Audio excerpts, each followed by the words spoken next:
Halo, Joseph Immanuel di sini, si anak psikologi yang siap jadi teman berpikir tentang topik-topik sekitar kesehatan mental dan psikologi.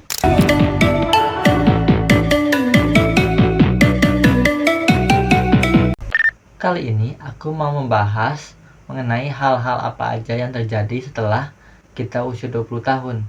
Atau orang-orang sering bilang setelah kepala dua ya. Kalau sebelumnya aku membahas tentang pengalaman yang aku alami, kali ini aku mau membahas tentang teori atau hal-hal yang memang wajar terjadi pada individu yang berusia 20 tahun ke atas.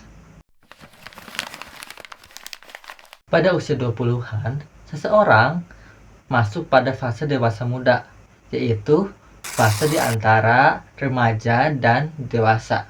Nah, pada fase ini, mereka akan mengalami tuntutan sosial, yaitu menjadi dewasa. Hal yang pertama adalah mereka dituntut agar menjadi bertanggung jawab dengan dirinya sendiri. Setelah menjadi dewasa, atau setidaknya pada fase dewasa awal, seseorang akan dituntut bertanggung jawab dengan pilihan-pilihan yang dia miliki.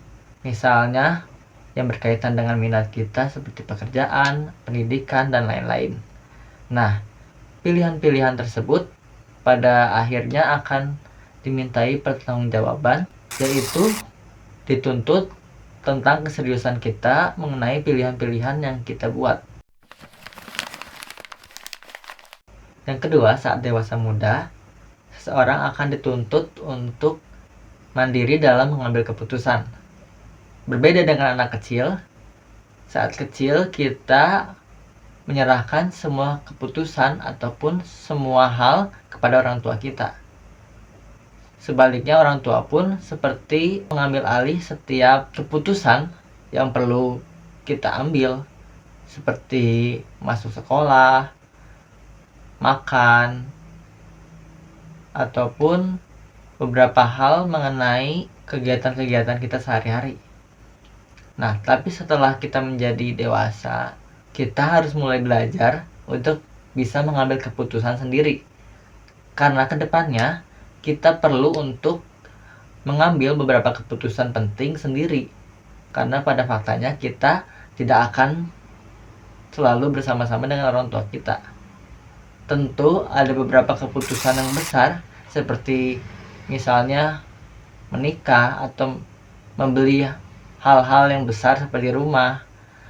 Kita perlu meminta pendapat dari orang tua karena adalah sosok yang berpengalaman.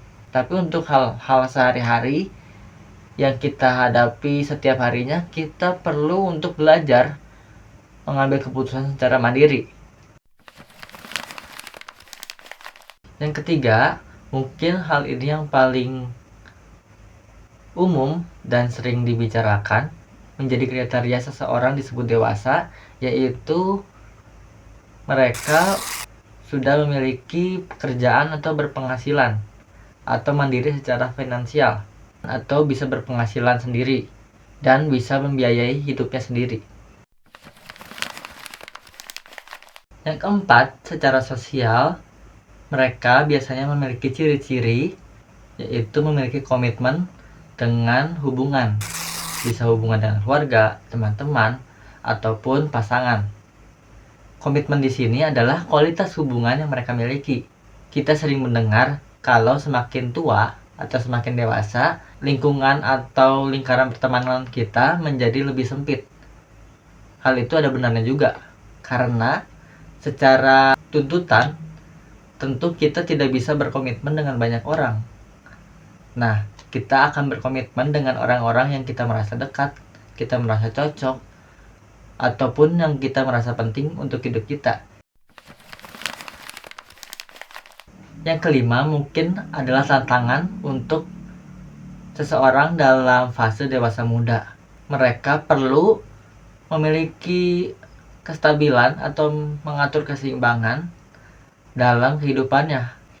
Seperti beberapa hal yang sudah kita bahas sebelumnya mengenai pekerjaan atau pendidikan ataupun juga hubungan dan juga pengembangan diri lainnya.